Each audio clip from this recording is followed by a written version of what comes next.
Alright, so we're not going to do a typical video today. Today we're going to look at some unique, and some might describe them as novel and interesting, aircraft carrier conversions. If you're looking for an in-depth analysis of each carrier's design, history, fate, and other specifics, this is not your video. However, I will say out of the 5 on this list, 4 I've made videos on, and although some are older, they still present good information, and I'd highly encourage you take a look at them. A list like this comes with many disclaimers because the internet is a dangerous and treacherous place. So, no, this is a layman's opinion and doesn't have an order to it. These are just ones that I find interesting.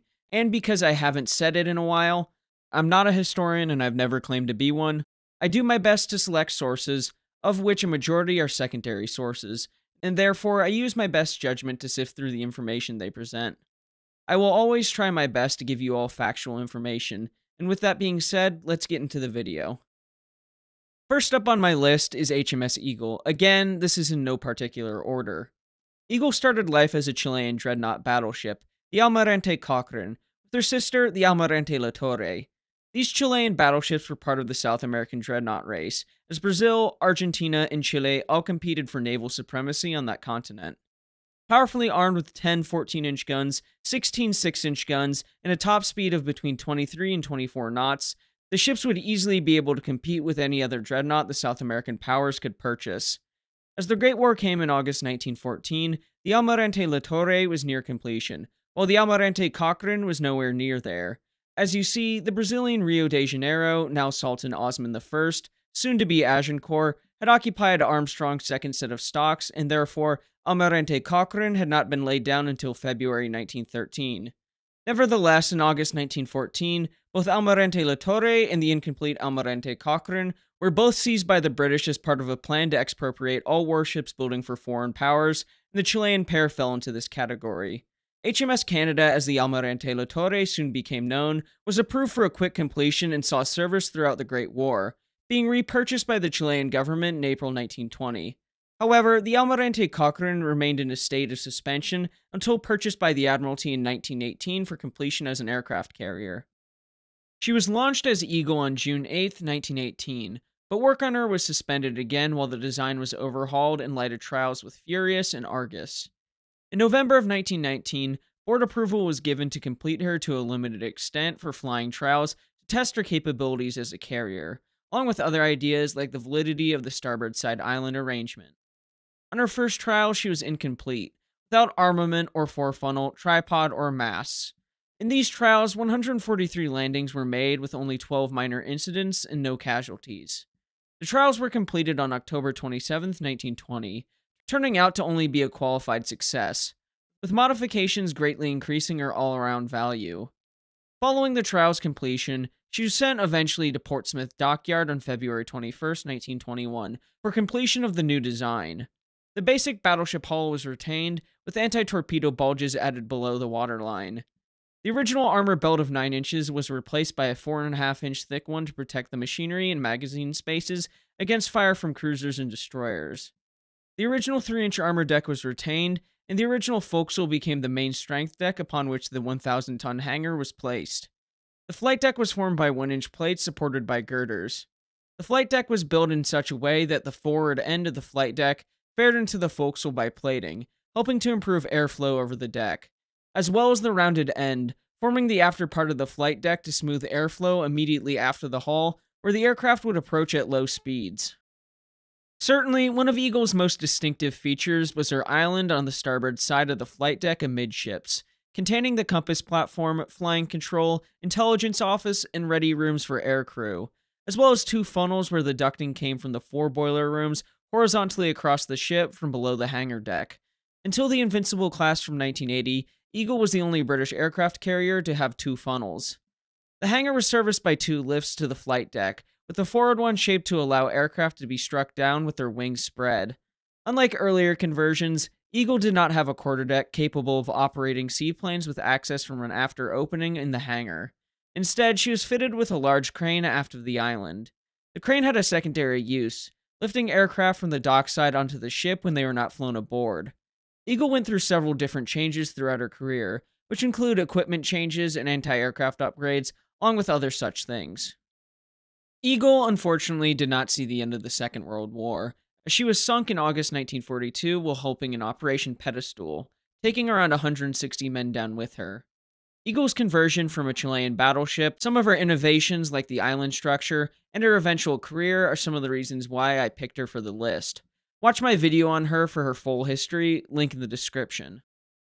I am moving on to another carrier from the United Kingdom, and probably my favorite on the list, HMS Furious, to which I might spend a little bit more time on.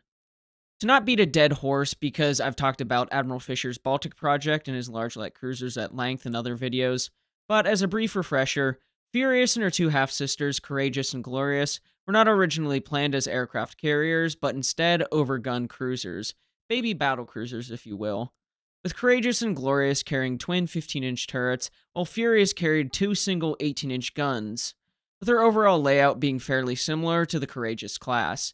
And out of the three, she was the first considered for conversion work, as Fisher's Baltic project did not come to fruition, and with her extremely light armor and large guns, she wasn't exactly suited for fleet work. So in the first half of 1917, because of recommendations from a special board, where they suggested removing her forward 18-inch gun, and instead replacing it with a flight deck and hangar. At first, Admiral David Beatty, the now Commander-in-Chief of the Grand Fleet, disagreed with this conversion, wanting her to retain both her 18-inch guns, but the board overruled this. With her design being otherwise unchanged, she entered service with this partial conversion in July of 1917, with the forward flying off deck being 228 feet by 50 feet, with a hangar beneath. Initially, the aircraft could take off from Furious but could not land on her, instead landing in the water and being picked up by boats. But the following month, Squadron Commander E.H. Dunning, who was flying a Sopwith Pup, made the first successful deck landing ever on a ship at sea. He attempted to follow up this successful landing with another. Unfortunately, one of his tires burst, and the aircraft went over the side of the ship, with Dunning drowning in the process. With this mishap and the accommodations for the aircraft not being sufficient, the aft 18-inch gun was removed, and an after flight deck was fit, with gangways being fit on each side of the funnel and superstructure to connect the landing and flying off decks. The aircraft complement increased by more than double. This conversion was complete by March of 1918. In this refit, an arrestor gear was fit to the after landing deck, which was comprised of longitudinal steel hawsers stretched tight, ending at a ramp at the forward end of the deck. The Sopwith Pups were fitted with skids instead of wheels, with hooks on the side to catch the wires to prevent the aircraft from going over the side of the ship. A net was placed at the rear end of the funnel to prevent the aircraft from flying into it, being replaced by vertical ropes. Landings were not easy, as the superstructure and funnels were retained, with eddies occurring because of them. Not to mention the hot gases coming from the funnels. Few successful landings would occur with this hazardous setup, with most pilots choosing to land in the water to be picked up later by a crane, rather than attempt to land on this hazardous deck. In July of 1918, still serving as a flying-off platform, Furious became the first carrier to successfully deliver an air attack from a carrier on land-based targets when she launched 7 Sopwith Camels which attacked Zeppelin sheds at Tondern. After the war, her future was somewhat in doubt, as she was laid up, but the Royal Navy was in need of aircraft carriers, so it was proposed that she be converted into a full aircraft carrier and not keep her interesting configuration. So, in 1921, the Director of Naval Construction, Eustace Tennyson Danecourt, decided to go through with the conversion. The conversion called for the ship to be cleared down to the present hangar, and in its place, 2 large hangars would be built, one on top of the other. The lower hangar would be an odd shape containing the workshops and offices, and it was to be between 35 and 50 feet in width and about 550 feet in length, while the upper hangar would be 50 feet in width and 520 feet in length. Furious was supposed to carry 60 aircraft, but in reality, she carried no more than 36 at a time. 2 lifts served these hangars. These 2 lifts served multiple flying-off points, with the length of the first one being about 340 feet. In the process, the funnel, superstructure, and masts were removed, and she was given a clear flight deck through most of the forward section, sloped slightly upward to help the aircraft. The nose of the upper flight deck would be rounded off, as experiments showed that it provided better aerodynamic conditions. The original flying-off platform was retained as another takeoff platform and was intended for small fighters to be flown off from this lower deck. Safety nets would be provided on each side of the ship, with palisades, or more simply, large barricades were added on to do the same job. Cranes were provided on the ship's rear so that the ship could work with seaplanes. The considerable rise in freeboard, exposing the ship to more wind surface, necessitated Furious to have heavier anchors and cables than would be required for a vessel of such size. Armor would not change much besides the addition of a 5/8 inch thick flight deck and underwater bulges similar to those found on Royal Oak. The navigation arrangements were fit to the fore end of the upper hangar, being duplicated on either side of the vessel with a gangway connecting them. The armament was to consist of 5.5 inch guns, including 6 high-angle guns, as well as 3-pounders and machine guns. The machinery spaces remained where they were, but required new horizontal arrangements for the discharge of gases aft. The reconstruction took place between June of 1921 and September 1925. Furious went on to serve in the Royal Navy throughout the interwar period and the entirety of World War II, something that only can be said of Furious and Argus on this list. Furious did see several upgrades throughout her career, including the addition of an island structure. Furious is on this list because of her 3 unique conversions and just how odd she looks after her second flight deck was added. The next carrier on the list is the USS Langley. As other naval powers of the world experimented with aircraft carriers, the United States looked to experiment as well. Not having battleships, battlecruisers, or large light cruisers to convert, not yet at least, the United States turned to the fleet collier USS Jupiter. The ship started life as a collier built for the US Navy, with the distinction of being the first turboelectric ship in the United States Navy. Jupiter had a standard displacement of 19,360 tons and would have a top speed of around 14 knots, with its twin turboelectric motors. She was laid down in 1911, launched in 1912, and commissioned in 1913. The purpose of Jupiter and her sisters was to support the growing U.S. fleet and expand their range by supplying coal to the ships as they needed to go long distances. She was commissioned and stationed on the Pacific coast of the United States until October 10, 1914, where she used the newly built Panama Canal to move from the Pacific to the Atlantic and make her way to Philadelphia.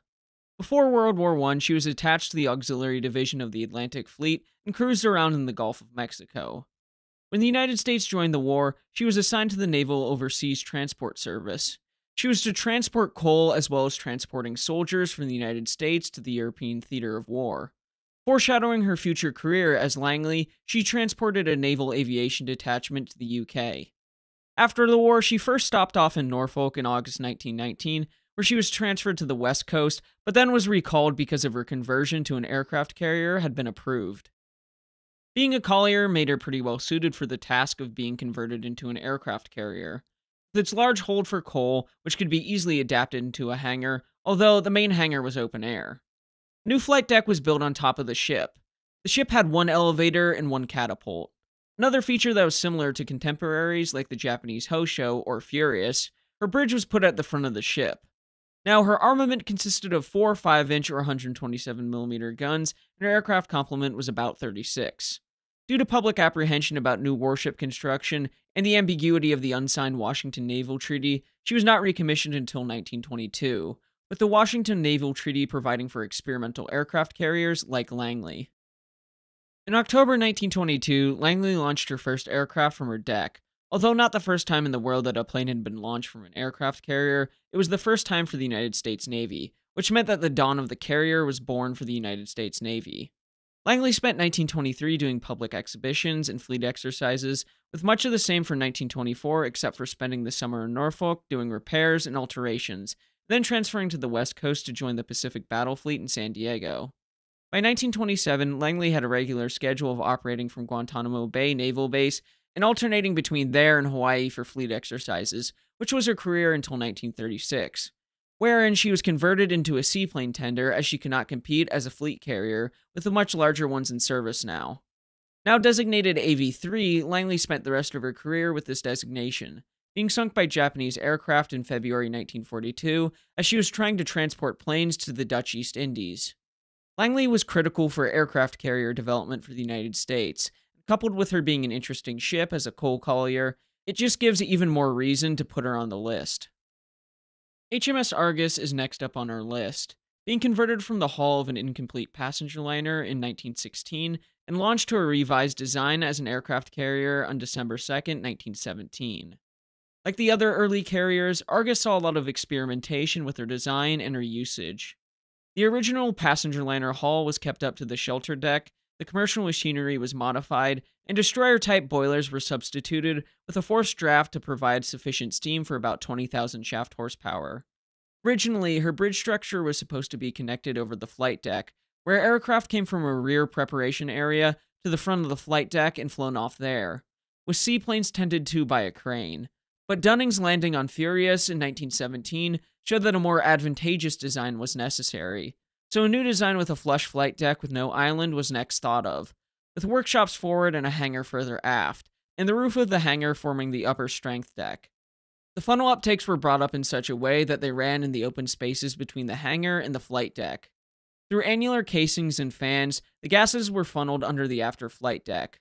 Although aircraft did not fly through the gases, a final approach probably wasn't fun. This arrangement did not work well either, making the after hangar similar to an oven, and it's not surprising that it hasn't been repeated. The flight deck was made up of light steel plating, supported by the hangar roof and funnel trunking.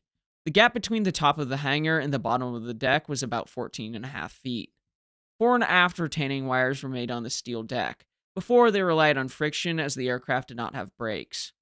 In October 1918, the first flying off and landing operations proved successful, whereafter a wooden canvas frame was fit to Argus to act like a bridge structure to see the effects of such a structure on aircraft operations.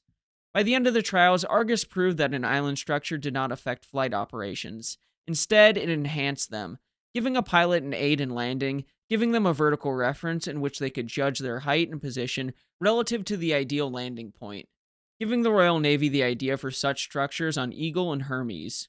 The temporary structure was removed, and Argus was never given an actual one due to her narrow deck.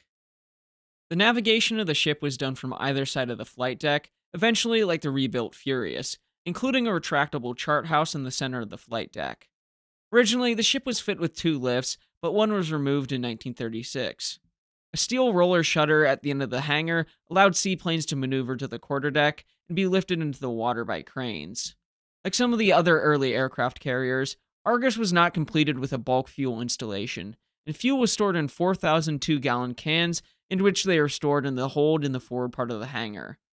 Argus was reconstructed and modernized in 1936 to better serve as a training carrier for the Royal Navy. Throughout her career, she served the Royal Navy well, testing many theories about carrier flight operations, and interestingly enough, helping in operations against the Bolsheviks. Throughout the interwar period, Argus served in training pilots and helping in far-flung parts of the Empire. As I mentioned, in 1936, she was given a refit, which was complete in July 1938. Where she was given an updated armament, protection, and now could fit anywhere from 15 to 20 aircraft in her hangars. Throughout most of the Second World War, she ferried aircraft to and from places and continued training pilots from time to time, surviving the war and being broken up in 1947. I know I didn't go into great detail about Argus's conversions, kind of like Langley, but I'm going to try to do new videos on those 2 ships. Due to her innovations and her trials for aircraft operations on carriers, and being an ocean liner, I felt that it was appropriate to add her. Finally, the last one on the list, we have the Italian Aquila. I'm going to take it that not a lot of you have heard about Aquila, so taking it back a bit to the mid-1930s, there were plans to convert a liner, the Roma. This liner was taken to the shipyard in Genoa, where it was built in July of 1941. Next, conversion work began, where the ship's superstructure would be completely removed. Forward, the hull was rebuilt with a new arch stem, and the stern was modified. The ship would get new machinery fitted to it.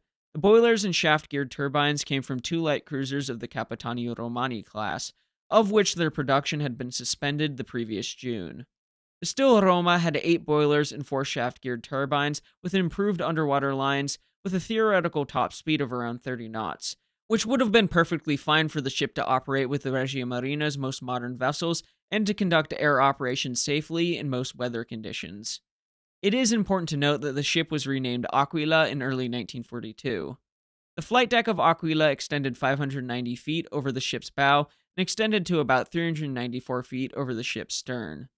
And on top of the island, there was a multi-level conning tower forward and a single large raked funnel aft. Bilge keels were put on either side of the ship to improve stability and resistance to any underwater damage. Now, to go over the design of Aquila, she displaced 23,350 tons standard displacement and 27,800 tons full load. She had those 8 boilers and 4 shaft-geared turbines producing 140,000 shaft horsepower, giving the ship a theoretical top speed of around 30 knots. Her armor ranged between 60 and 80 millimeters near the ammunition storage, handling rooms, and aviation fuel tanks. Her theoretical armament consisted of 8 5.3-inch or 135 millimeter 45 caliber guns in single mountings, 12 2.55-inch or 65 millimeter 64 caliber guns in single mountings, and various light anti-aircraft guns. She had a theoretical capacity to carry 38 aircraft with a max of 51, with 2 German-designed catapults that were to be installed. Now, she was launched in February 1926 as a liner, and the conversion work began in 1941, but was never complete. Moving on to more of the ship's history, in April of 1943, the ship was moored at a fitting-out quay in the port of Genoa, where her machinery was tested and met the standards of the Regia Marina. Her speed trials were to be conducted in September 1943. Still, in June of 1943, it was decided to discontinue the fitting out of Aquila, because components that were meant for the ship needed to go elsewhere to escort vessels. The main problem with Aquila being complete was her air group, where the modifications to the planes were not complete or could not be complete. In Mussolini's Navy, a reference guide to the Regia Marina, 1930 to 1945, Maurizio Brescia writes, "The training of pilots and aircrew had only begun in the summer of 1942, so the earliest she could have been ready for combat operations, had the armistice not intervened, would have been mid-1945. So it would have been difficult to get the aircraft carrier in operation." Following the signing of the armistice in September 1943, the Germans captured the vessel in Genoa, where they began to dismantle the ship. She was also hit in June of 1944 by an Allied air raid, and in April of 1945, she was attacked by an Italian human torpedo, which caused even more damage. The hulk of the Aquila and the other damaged ships were used to block the inner anchorage of the port of Genoa, where she was found by the Allies at the end of World War II. She was to be towed to La Spezia in 1949 and broken up between 1952 and 1954. I know. I didn't mention this ship or that ship. I gave consideration to the French carrier Bern and the Japanese carrier Shinano, but I lacked sufficient sources to actually cover them, so I chose not to include them, along with numerous other ones like the Independence class or the Casablanca class. Do let me know your favorite carrier conversions from this period of history, as there are so many interesting ones that I could not fit in the video. This is a pretty different style of video than I've done before, and I'm just experimenting with some fun ideas. Hopefully you enjoyed it. Anyway, thanks for watching, and please remember to like and subscribe as it'll help the channel to grow. And until next time, my friends, have a great day.